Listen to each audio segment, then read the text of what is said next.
WhatsApp guys, कैसे हो आप सब। आज हम बहुत ही अच्छे किस्म के MCQs को पढ़ेंगे जिनका ताल्लुक स्पोर्ट्स के साथ है, जिनका ताल्लुक फिज़िकल एजुकेशन के साथ है। तो यहाँ पे हमारा जो पहला MCQs है वो ये है, the maintenance of plasma glucose during exercise can be accomplished by. ये जो प्लाज्मा ग्लूकोज होता है ये क्या होता है, जब हम एक्सरसाइज कर रहे होते हैं हमारी बॉडी में ग्लूकोज यूज़ हो रहा होता है। तो ग्लूकोज को मेंटेन करने के बॉडी में कौन कौन से जो ऑर्गेनिज्म हैं वो अपना किरदार अदा कर सकते हैं। यहाँ पे वो कहता है कि ऑल ऑफ द अबव में कौन कौन से हैं। लीवर ग्लाइकोजेनोलाइसिस है, मोबिलाइजेशन ऑफ FFA है और लीवर ग्लूकोन्यूजेनेसिस है। और ये लीवर ग्लूकोन्यूजेनेसिस क्या होता है ये सबको पता है ये क्या होता है। हम मज़ीद आगे बढ़ते हैं। आगे हमारे पास ये है, वो कहता है कि an effect of endurance training that result in sparring carbohydrate store is. वो कहता है कि जब भी कोई एथलीट एंडोरेंस ट्रेनिंग करता है तो इसका रिज़ल्ट होता है वो ये होता है कि हमारे जो कार्बोहाइड्रेट स्टोर होता है वो ख़त्म होना शुरू होता है, वो स्पेयर होना शुरू हो जाता है। तो उससे क्या होता है, हमारी जो लैक्टेट कंसंट्रेशन वो डिस्क्रीज हो जाती है। क्या होती है, वो डिस्क्रीज हो जाती है हमारी lactate concentration due to carbohydrate sparing की वजह से। अब हम आगे बढ़ते हैं। लिखा हुआ है कि जो SI system of quantify unit is used because. वो कहता है कि जो हम इंटरनेशनल यूनिट यूज़ करते हैं किसी भी चीज़ को क्वांटिटी देने के लिए, जैसे हमने न्यूटन का जो है वो फोर्स का जो है वो यूनिट है SI यूनिट है, और किलोग्राम का kg SI यूनिट है। तो ये हम SI यूनिट यूज़ करते हैं, इंटरनेशनल यूनिट यूज़ करते हैं। ये क्यों यूज़ करते हैं, वो कहता है इसकी दो रीज़न है। एक तो ये है इट एंश्योर्स स्टैंडर्डाइजेशन, और दूसरा ये है कि it has been endorsed by numerous journals. के ये दो रीज़न है कि हम क्यों SI सिस्टम यूज़ करते हैं, चीज़ों को यूनिट देते हैं, उन्हें क्वांटिफाई करते हैं। हमारा नेक्स्ट क्वेश्चन है, the units use for work for. ये जो हम वर्क के लिए यूनिट यूज़ करते हैं वो जूल्स और किलो पौंड मीटर होता है। वर्क का यूनिट होता है वो जूल्स होता है या किलो पौंड मीटर होता है, लेकिन आमतौर पर जूल ही कहा जाता है, जूल्स कहा जाता है। ये किलो पौंड मीटर कम ही यूज़ किया जाता है। हमारा नेक्स्ट क्वेश्चन है वो ये है, the unit used for power are. Power के लिए जो यूनिट यूज़ किया था वो भी जो है वो जूल्स है या किलो पौंड मीटर्स है। हमारा नेक्स्ट क्वेश्चन है, थोड़ा सा डिफ़िकल्ट क्वेश्चन है हमारा नेक्स्ट। वो कहता है कि the work performed by a 50 kg girl stepping up and down a 4 meter bench for 5 minutes and 30 steps per minute।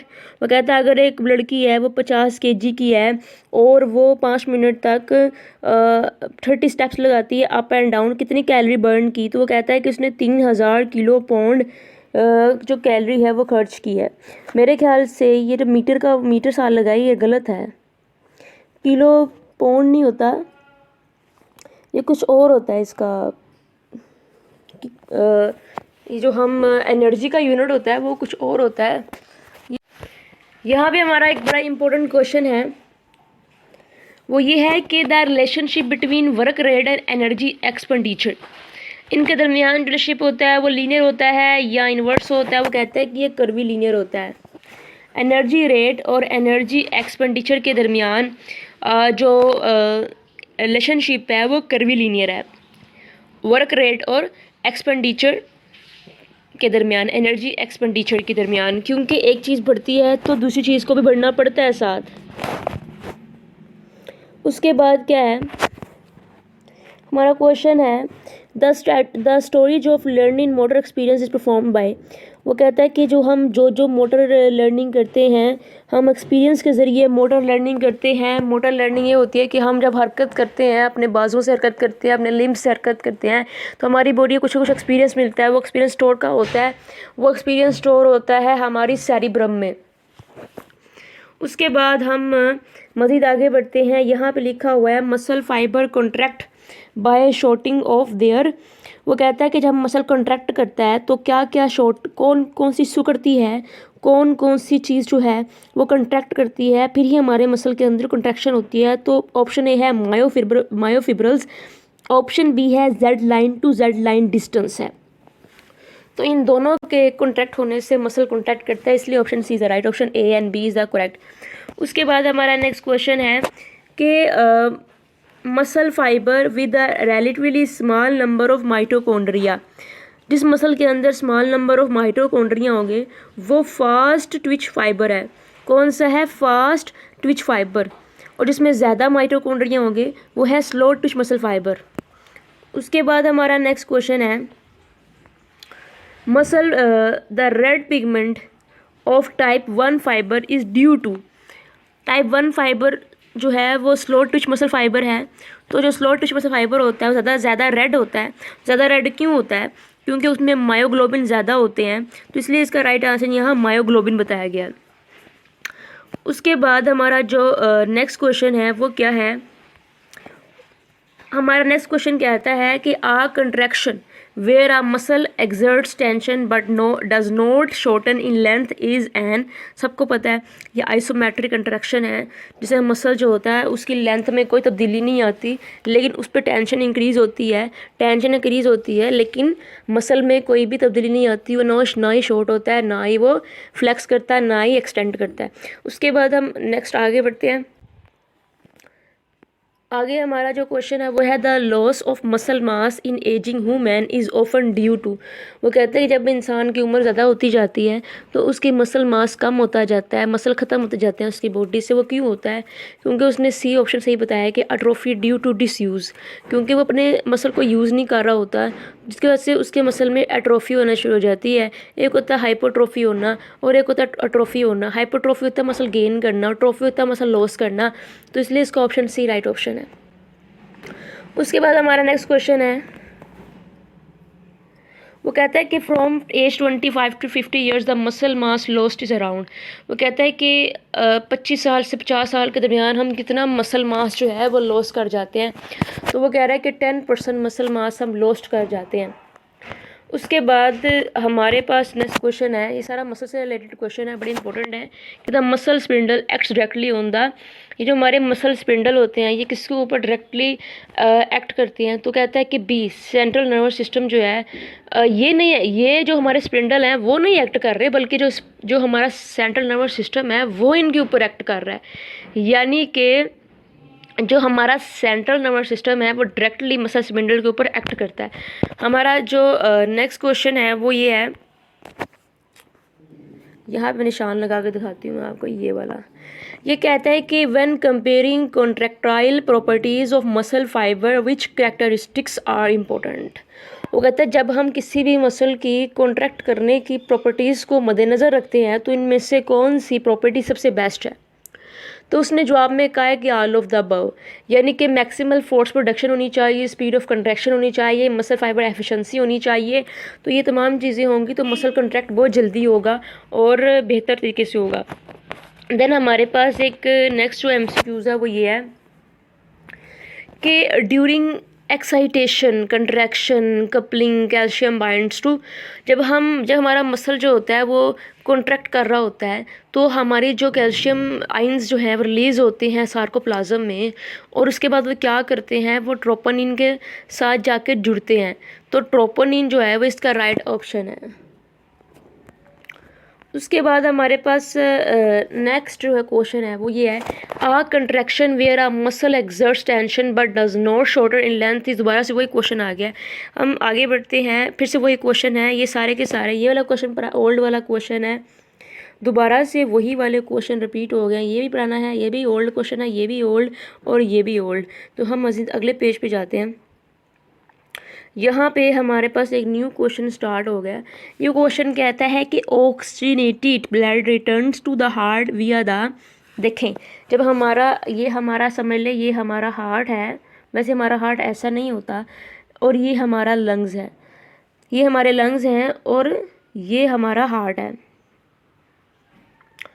तो ये हमारा हार्ट है।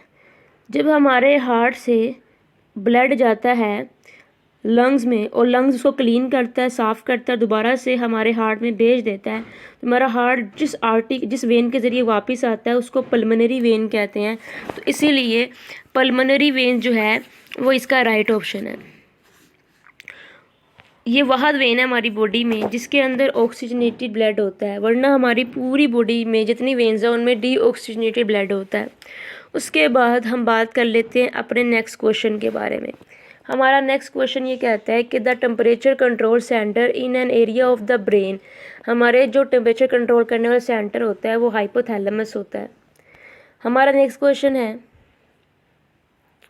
when air temperature is greater than skin temperature the only means of losing body temperature, यहाँ पे आना था आगे temperature, तो वो है एवेपोरेशन। जब हमारी स्किन का टेम्परेचर जो है वो ज़्यादा हो जाए, नहीं सॉरी, जब एयर टेम्परेचर ज़्यादा हो जाए, हमारे इर्द गिर्द का जो टेम्परेचर है वो ज़्यादा हो जाए, हमारी स्किन के टेम्परेचर से ज़्यादा हो जाए, तो हमारे पास जो ओनली वे होता है अपनी बॉडी के टेम्परेचर को कंट्रोल करने का वो ये होता है कि एवेपोरेशन, जो हम पसीना में आता है उसको एवेपोरेशन कहते हैं। अब हम आगे बढ़ते हैं, जो हमें स्वेटिंग होती है उसको एवेपोरेशन कहते हैं। उसके बाद rise in cold temperature during exercise is most influence by, ये जो हमारी बॉडी में टेम्परेचर जो है ये बहुत ज़्यादा राइज कर जाता है हमारी बॉडी का कोर टेम्परेचर वो होता है जो हमारी बॉडी का इंटरनल टेम्परेचर होता है वो राइज कर जाता है ड्यूरिंग एक्सरसाइज। तो इसके पीछे की सबसे बड़ी रीज़न क्या होती है, वो होती है एक्सरसाइज इंटेंसिटी। अब जितनी ज़्यादा एक्सरसाइज इंटेंसिटी बढ़ाते जाते हो तो उतना ज़्यादा जो कोर टेम्परेचर होता है वो राइज करता जाता है।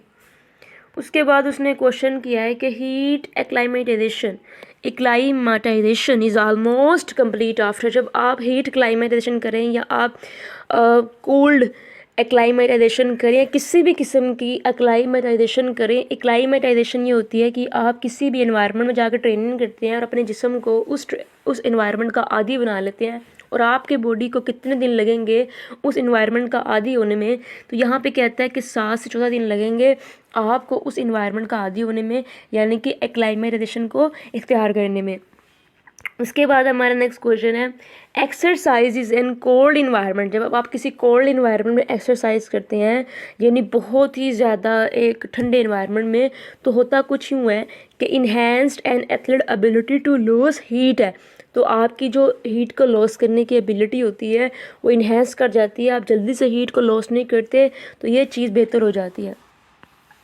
उसके बाद हमारा नेक्स्ट क्वेश्चन है which of the following is a degenerative disease है, ऐसी कौन सी डिसीज़ है जो डिजेनरेटिव है, तो वो कह रहा है कि ये कार्डियोवास्कुलर डिसीज़ है। अब हम आगे बढ़ते हैं, अब डिसीज़ के बारे में बात कर रहा है वो कहता है कि what of the following is an infection disease है। इन्फेक्शन डिसीज़ जो है वो ट्यूबरक्लोसिस है, यानी कि जो लोगों को टीबी हो जाता है तो वो वाली टीबी जैसी होती है, ये भी फेफड़ों की बीमारी होती है। अब हम मज़ीद आगे बढ़ते हैं, वो कहता है if heat loss is less than heat production there will be, जब आपका हीट लॉस जो होता है वो लेस है बनिस्बत हीट प्रोडक्शन के, तो क्या होगा कि आपकी जो बॉडी का टेम्परेचर होगा वो गेन होता जाएगा, क्योंकि हीट लॉस कम हो रही है लेकिन हीट ज़्यादा बन रही है आपकी बॉडी में, आपकी जो हीट है बॉडी की वो राइज ज़्यादा हो रही है और इवेपोरेशन कम हो रहा है, पसीना जो है वो इसको कंट्रोल नहीं कर पा रहा है, इस कदर हीट आपकी बॉडी जनरेट कर रही है ड्यूरिंग एक्सरसाइज, तो इससे क्या होगा आपकी बॉडी का टेम्परेचर गेन करेगा। नेक्स्ट हमारे पास जो क्वेश्चन है वो है the temperature control centre in an area of brain cell, दोबारा से वही क्वेश्चन है, हाइपोथैलेमस है, आपको भी पक्के से याद हो जाएगा, बार बार क्वेश्चन आ रहा है यही वाला। उसके बाद उसने कहा है कि the amount of energy expended during exercise that appears as heat in approximately, जब आप किसी भी हीट में एक्सरसाइज कर रहे होते हैं तो क्या होता है कि आपका जो एनर्जी एक्सपेंडेड होते हैं वो कितने हो जाते हैं, वो 75 से 80% हो जाते हैं। उसके बाद वो कहता है कि ये हमारा लास्ट क्वेश्चन है, फिर हम वीडियो ख़त्म कर देंगे और नेक्स्ट वीडियो में हम नेक्स्ट क्वेश्चन पढ़ेंगे। यहाँ पे वो कहता है कि during exercise body temperature is regulated by making adjustment in, वो कहता है कि जब हम एक्सरसाइज करते हैं और हमारी बॉडी का जो टेम्परेचर होता है वो किस चीज़ से रेगुलेट होता है, the amount of heat loss, हम कितनी हीट लॉस करते हैं, इस बात पे हमारी बॉडी का टेम्परेचर मुनहसिर करता है, डिपेंड करता है ड्यूरिंग एक्सरसाइज। तो बाय बाय, ये थी हमारी